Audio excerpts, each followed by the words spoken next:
पूर्णमासी की व्रत कथा। शरद पूर्णमासी का हिंदू धर्म में बहुत खास महत्व है।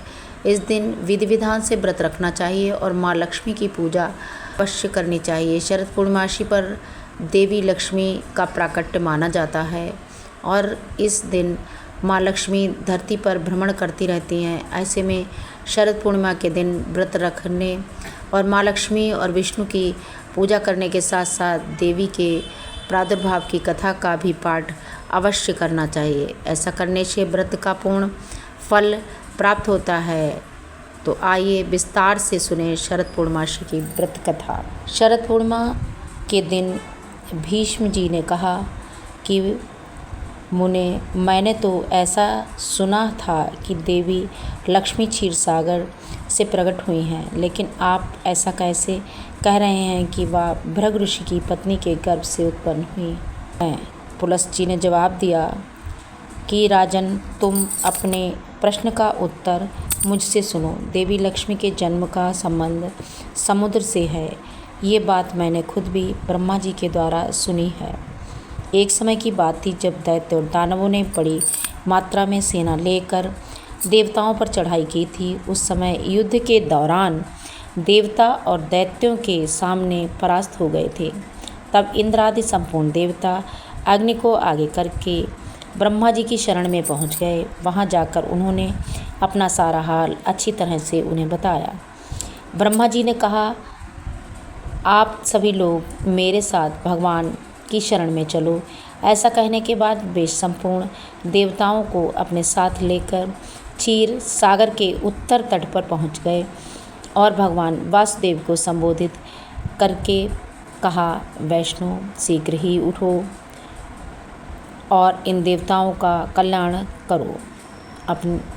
आपकी सहायता न मिल पाने के कारण दानव इन्हें बार बार परास्त कर रहे हैं। ऐसा कहने पर कमल के समान नेत्र वाले भगवान अंतर्यामी पुरुषोत्तम ने देवताओं के शरीर को अपूर्व अवस्था में देखकर कहा, देवगण, मैं तुम्हारे तेज की वृद्धि करूँगा। मैं जो उपाय बताता हूँ उसे आप लोग जरूर कीजिए। दैत्यों के साथ मिलकर समस्त प्रकार की औषधियाँ लेकर जाओ और उन्हें क्षीर सागर में डाल दो। फिर मदराचल को मथनी बनाकर और वासुकी नाग को रस्सी बनाकर समुद्र का मंथन करो। उससे अमृत निकलना शुरू कर दे तो इसमें से आप लोगों की सहायता करूँगा। समुद्र का मंथन करने पर जो अमृत बाहर आएगा उसका पान करने के पश्चात तुम लोग बलवान और अमर हो जाओगे। देवादिदेव भगवान की बात सुनने के बाद संपूर्ण देवता और दैत्यों के साथ संधि करके अमृत के निकालने का यत्न करने लगे। देव और दानव दैत्य सब मिलकर हर प्रकार की औषधियाँ लेकर आ गए और उन्हें क्षीर सागर में डालकर मदराचल को मथनी एवं बासुकी नाग को रस्सी बनाकर बड़े ही वेग से मंथन करने लगे। भगवान विष्णु की प्रेरणा से सभी देवता एक साथ बासुकी की पूंछ की ओर पहुँचे और दैत्यों को उन्होंने बासुकी के सिर की ओर भेज दिया। भीष्म जी बासुकी के मुख की सांस तथा विषाग्नि से झुलसने के कारण सब दैत्य निस्तेज हो गए। क्षीर समुद्र के बीच में देवताओं में श्रेष्ठ भगवान ब्रह्मा और तेजस्वी महादेव जी कच्छप रूपधारी विष्णु की पीठ पर खड़े होकर अपनी भुजाओं से कमल की भांति मदराचल को पकड़े हुए थे और स्वयं भगवान श्री हरि कुंभ रूप धारण करके क्षीर सागर के अंदर देवताओं और दैत्यों के बीच में मौजूद थे। वे मदराचल को अपनी पीठ पर लिए हुए थे जिससे वह डूबने से बचाए रखे। तदंतर जब देवता और दानवों ने क्षीर समुद्र का मंथन शुरू किया तब पहले तो देव पूजित सुरभि कामधेनु का आविर्भाव हुआ जो घी दूध की उत्पत्ति का स्थान मानी जाती हैं। तत्पश्चात वरुणी देवी प्रकट हुई जिनके मद भरे नेत्र घूम रहे थे। वह पग पग पर लड़खड़ाती हुई चल रही थी। जिसे अपवित्र मानकर देवताओं ने त्याग दिया। तब वह असुरों के पास गईं और कहा, दानव, मैं बल प्रदान करने वाली देवी हूँ, तुम लोग मुझे ग्रहण कर लो। तब दैत्यों ने उन्हें ग्रहण कर लिया। फिर पुनः मंथन शुरू होने पर पारिजात कल्प उत्पन्न हुआ, जो अपनी शोभा से देवताओं को आनंद बढ़ाने वाला था। तदंतर 60 करोड़ अप्सराएं प्रकट हुईं, जो देवता और दानवों की समान रूप से भोग्या हैं। पुण्य कर्म करने के बाद देवलोक में जाते हैं, उनका भी उन पर समान अधिकार रहता है। उनके बाद शीतल किरणों वाले चंद्रमा का प्रादुर्भाव हुआ, जो देवताओं को आनंद प्रदान करने वाले थे। उनके भगवान शंकर ने अपने लिए मांगते हुए कहा कि देवताओं को ये चंद्रमा मेरी जटाओं के आभूषण होगा, अतः मैंने इन्हें लेता हूँ। ब्रह्मा जी ने बहुत अच्छा कहते हुए शिव जी की इस बात का अनुमोदन किया। तत्पश्चात कालकूट नाम का भयंकर विष प्रकट हुआ, जिससे देवता और दानव हाहाकार मच गया।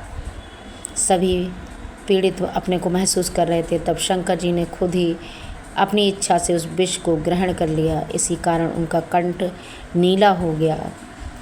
तभी से वे महिष और नीलकंठ कहलाने लगे।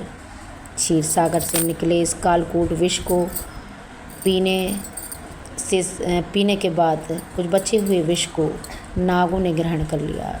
तदंतर अपने हाथ में अमृत से भरा हुआ कमंडल लिए हुए धन्वंतरी जी निकले। वे श्वेत वस्त्र धारण किए हुए थे।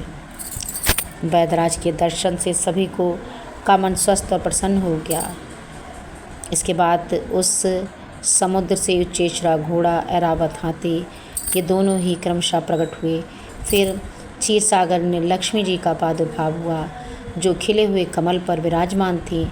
हाथ में कमल धारण किए हुई थी। उनका प्रकाश चारों ओर फैल रहा था। उस समय महर्षियों ने सूक्त का पाठ करते हुए बड़ी प्रसन्नता से उनका स्तवन किया। साक्षात क्षीर सागर से प्रकट होकर लक्ष्मी देवी ने एक सुंदर माला भेंट में दी।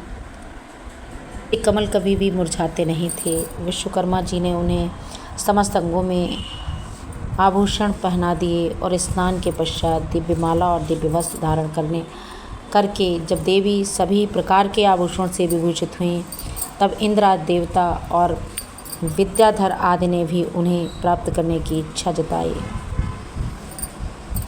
तब ब्रह्मा जी ने भगवान विष्णु से कहा, वासुदेव, मेरे द्वारा प्रकट हुई इन देवी लक्ष्मी को आप ही ग्रहण करें। देवताओं और दानवों को मैंने मना कर दिया है, वे इन्हें पाने की इच्छा नहीं रखेंगे। आपने जो स्थिरता पूर्वक इस समुद्र मंथन के कार्य को संपन्न किया है, इससे मैं संतुष्ट हूँ। ऐसा कहकर ब्रह्मा जी लक्ष्मी देवी से बोले, देवी तुम भगवान केशव के पास चली जाओ। मेरे दिए हुए पति को पाकर अनंत वर्षों तक आनंद का उपभोग कीजिए। माँ लक्ष्मी। ब्रह्मा जी के ऐसा कहने के बाद लक्ष्मी जी समस्त देवताओं के देखते देखते श्री हरि के वक्ष स्थल में चली गईं और भगवान से बोली, देव आप कभी मेरा परित्याग न करें। संपूर्ण जगत के प्रियतम, मैं सदा आपके आदेश का पालन करती हूँ, आपके वक्षस्थल में निवास करूँगी। ऐसा कहने पर लक्ष्मी देवी ने कृपापूर्ण दृष्टि से देवताओं की तरफ देखा, जिससे उन्हें बड़ी प्रसन्नता हुई। वहीं लक्ष्मी के परित्याग के होने पर दैत्यों को बड़ा दुख हुआ। उन्होंने झपट कर धन्वंतरी के हाथ से अमृत का पात्र छीन लिया। तब विष्णु ने माया का रूप धारण करके एक सुंदर स्त्री का रूप धारण करके दैत्यों को डुबाया और उनके निकट जाकर बोले, ये अमृत का कमंडल मुझे दे दो। उस त्रिभुवन सुंदरी रूपवती स्त्री को देखकर दैत्यों का चित्त काम के वशीभूत हो गया। ऐसे में उन्होंने चुपचाप वह अमृत उस सुंदरी के हाथ में पकड़ा दिया और स्वयं उसका मुख देखने लगे।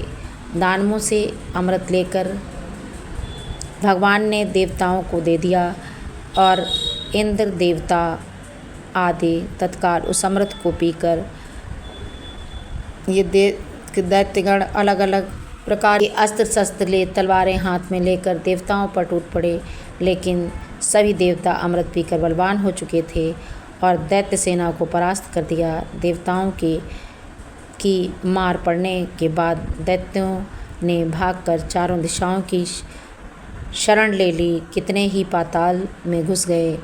तब संपूर्ण देवता आनंद में मग्न हो गए और शंख चक्र गदा धारण करने वाले भगवान श्री हरि विष्णु को प्रणाम करके स्वर्गलोक में पहुंच गए। तभी से सूर्य की प्रभा स्वच्छ हो गई और वे अपने मार्ग से चलने लगे। भगवान अग्निदेव भी मनोहर दीप्ति से युक्त वो प्रज्वलित होने लगे और सब प्राणियों का मन धर्म में संलग्न रहने लगा। भगवान विष्णु से सुरक्षित होने के बाद समस्त लोकी श्री संपन्न हो गई। उस समय समस्त लोकों को धारण करने वाले ब्रह्मा जी देवताओं से बोले, देवगण, मैंने तुम्हारी रक्षा के लिए भगवान श्री हरि विष्णु को, देवताओं के स्वामी उमापति महादेव को नियत किया था। वे दोनों तुम्हारी योगक्षेम का निर्वाह करेंगे। तुम सदैव उनकी उपासना करते रहो, क्योंकि वे तुम्हारा कल्याण करने वाले हैं। उपासना करने से ये दोनों महान भाव हमेशा तुम्हारी क्षेम के साधक और वरदायक होंगे। ऐसा कहकर भगवान ब्रह्मा जी अपने धाम को चले गए। उनके जाने के पश्चात इंद्र देवलोक की राह इंद्र ने देवलोक की राह ली। तत्पश्चात श्रीहरि और शिव जी भी अपने अपने धाम बैकुंठ और कैलाश चले गए। तदंतर देवराज इन तीनों लोकों की रक्षा करने लगे। महान भाग इस प्रकार लक्ष्मी जी क्षीर सागर से प्रकट हुई हैं। लक्ष्मी देवी का पूजन करके लक्ष्मी की कृपा को प्राप्त करें और शरद पूर्णिमासी के व्रत को पूर्ण रूप से संपन्न करें।